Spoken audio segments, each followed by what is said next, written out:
Today I am back with my most addictive fragrances right now. If you've never seen one of these videos from me, it's basically just my fragrances that I keep wanting to reach for. They're not necessarily my most worn fragrances because sometimes I just go in there and smell them, to be completely honest. But they are the fragrances that when I go look at my perfume collection, these are the things that I keep wanting to wear. So if you're interested in seeing the fragrances that I chose, then just keep watching.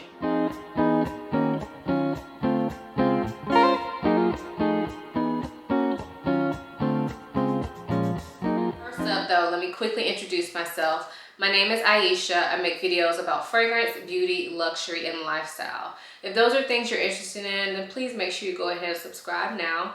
And if you are a returning subscriber, hey y'all, welcome back to my channel. So usually I limit these videos to 3 fragrances because I like to keep it very pure. However, it has been a very long time since I did my last video like this. Last time I did it was November 2020. I usually try to keep it like every month and a half to 2 months, but this time I went like a full 3 months. And so I have 5 fragrances to share with you guys. So for future videos, I will try to drill these back down to 3 because like I said, I really want to keep these videos very pure as far as like things that like just draw my eye when I walk into my closet and see my entire collection. So let's get into it. The first fragrance I have here is one that's been very popular on YouTube over the past few months since it came out. And this is none other than Kilian Angel Share. Now, as I've been seeing people talk about this fragrance, most people have like a huge dent in it, it seems. Not me, because I don't wear it very much, but I do love the smell of it. It is a boozy, like gourmand scent. It kind of reminds me of like an apple fritter. It has some cinnamon and definitely a little bit of booziness to it, maybe like cognac or either like a dark rum or something. But it's not overly boozy. To me, this smells more foody than boozy. So if you're not into super boozy scents, you may still like this one. I don't wear it that often because number 1, I have a ton of fragrances. Number 2, I live in a hot climate. So even though we're technically still in winter, you know, we never know what the temperature is going to be. So when it is a cold day, and I feel like this would be more appropriate for cold weather. When it is a cold day, there's so many that I have to choose from. So I really just don't wear it that much, but I do sniff this one. I sniff this one at least, probably at least 3 times a week. I sniff it. That is a lot for me. My husband thinks I'm weird, but I'm just being honest. I love the way this smells. I love the way it wears on the skin. It kind of is more of a lightweight, translucent wearing, if that makes sense. So I know some people don't like this fragrance because they feel like it's not like boom pow enough, but I like that about it. I have a lot of boom pow fragrances.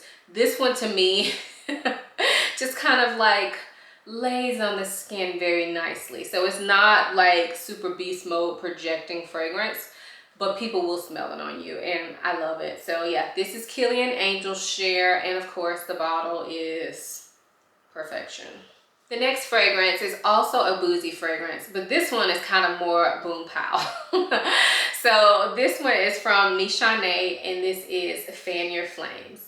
Now I did a video all about this one. I will link it. And this is one that I kind of didn't want to put in this video because I just talked about it, even though I wore it a while before I even posted that video. But I kind of didn't want to put it in this one because I don't want to overwhelm you with talking about the same scents. But it is one that I love and I keep wanting to reach for. Again, I haven't worn it a ton. And if you look at the bottle, it almost looks like I haven't worn it at all. But I have worn this. It's just a little goes a long way with this. So this is another like boozy scent. This one is definitely heavier on the booze. So more like a dark rum mixed with some coconut. That I feel like the coconut just really sets this fragrance apart from other boozy scents that I have smelled. So it is sweet, it is spicy, but it's not too much of either one. And that coconut to me just makes it smell very different. And I know I got some questions that if you don't like coconut, would you like this? And I have to say, you should still give it a sniff. I don't necessarily think this is a safe blind buy because it is very unique in my opinion. But I don't think that if you're not a huge fan of coconut that you won't like this.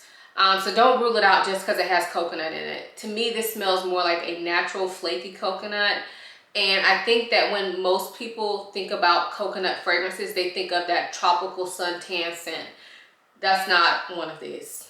This is not in that category at all. So yeah, I love this one. And I think it's perfectly unisex. So if you're a man and watching this, like, I need to get my husband to wear it.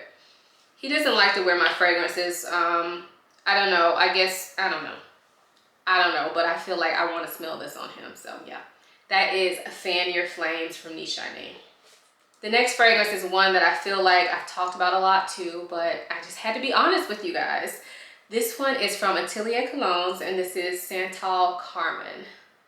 This is so sexy to me. It's sandalwood, but it is a creamy, like, smooth sandalwood, and then it has that saffron in it. It has, I believe, maybe ambergris in it. There's something very different about this fragrance. I don't think it's for everybody, but I happen to really love it. To me, there's something that just smells so sensual about this. And I also feel like this works for like all occasions. So I think I featured this in my Valentine's Day video, but I've honestly been wearing this to work. I've been wearing it to bed.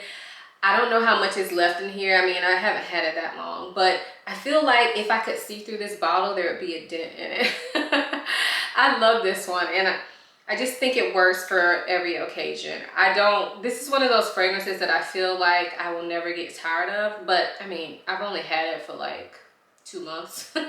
So keep that in mind. But as of right now, I feel like I couldn't get tired of this one. It's just gorgeous and it's different from my collection. So yeah, that is Santal Carmine from Atelier Colognes. Next up is another one that I did a review video on not too long ago, and so this was another questionable one on whether I should include it. And this is why I have 5, guys, because I have 2 that I did reviews on, so I wasn't sure if I should include them. But when I'm being completely honest, these are ones that when I walk into my closet, I just want to wear them, or at least want to smell them. So this one is from Xerjoff, and this is Golden Dollar. So this fragrance is super spicy, like kitchen spicy. Not for everybody, not everybody's cup of tea. Make sure you check my review out, but it is sweet and spicy, and it does have coffee in it, but to me the spice kind of overtakes the coffee, but you can still smell the coffee, and everything is just really well blended in this fragrance. I love this. It's so different. It's not like anything else in my collection. I've been wearing this to work a lot, and I've just been wearing it on days off. I don't really like to wear this one to bed because I feel like it's maybe a little bit too spicy. I feel like it may offend my husband. Like, I think he likes the way it smells. He's never complimented me on it, I don't think. But I don't think he would dislike the way it smells, but because it's so spicy, I probably wouldn't wear this to bed just because it could be too much. But I love it. I love the smell of this, and I'm really happy I got it. Again, not a safe blind buy. Check out my review video if you want to know more about this, but I'm super happy to have this in my collection. And I'm interested to see how it works when the weather gets a little warmer. I'm kind of thinking that this will not be a fragrance I can reach for in the summer, but we shall see. So yes, that is Golden Dollar by Xerjoff. And then the last fragrance is an affordable one. I feel kind of bad because I'm talking about 5 fragrances and 4 out of the 5 are really expensive, but that's just the way that it happened this time around. So sorry guys. I am planning on doing an affordable fragrance video. One of my long-term subscribers asked me to do it, and I felt like it was a good idea, so I am gonna do it. But this fragrance that I wanted to mention is affordable if you can find it. So this one is from Reminiscence, and it is part of the Les Notes Gourmands collection, and this is Guimauve. So I have talked about this fragrance before. This is a beautiful marshmallow scent. To me, it smells like a powdery marshmallow, like out of a bag. Like, I don't know, if you like stick your nose in the bag of marshmallows and you get that powdery smell along with that marshmallow smell, That's what this smells like to me, but then it also has an aromatic quality to it as well. So it's not just plain marshmallow. I do want to mention that. It's definitely some sort of herbal touch to it that could make it a little bit iffy for some people. I know I was talking to Maria, or it's MJ here on YouTube. Check her out if y'all haven't. I'm sure you have, but if you haven't, I'm linking her channel down below. But I was talking to her and she was saying she didn't like this one, and I think it's because of that herbal aromatic quality to it. So I did want to mention that because it is not just straight marshmallow. It is something else. But it's so good. It is so good. And the way this wears on the skin, it feels, or not feels, it smells like lightweight and translucent, like not heavy at all, but it sticks around, and I find that I can smell myself wearing it throughout the day, even though when I spray it, it doesn't smell like it would last more than a couple hours, honestly. But it does, and I love it. So this is guimauve. Hopefully I'm pronouncing that right. I did look up the pronunciation, so forgive me if I'm not. So those are my most addictive fragrances right now. Let me know down below your top 3 fragrances that you cannot get enough of, even if you don't wear them all the time. What are the ones that when you go to where your perfume is stored, what are the ones that keep saying, wear me, wear me? Let us know down below. I would love to know your picks. Anyway, thank you guys so much for watching. If you have not subscribed yet, please do it now. If you have not thumbs up this video, please do it now. And if you are not following me on Instagram, do it now. Thank you guys so much for watching. I will see you in my next one. Bye.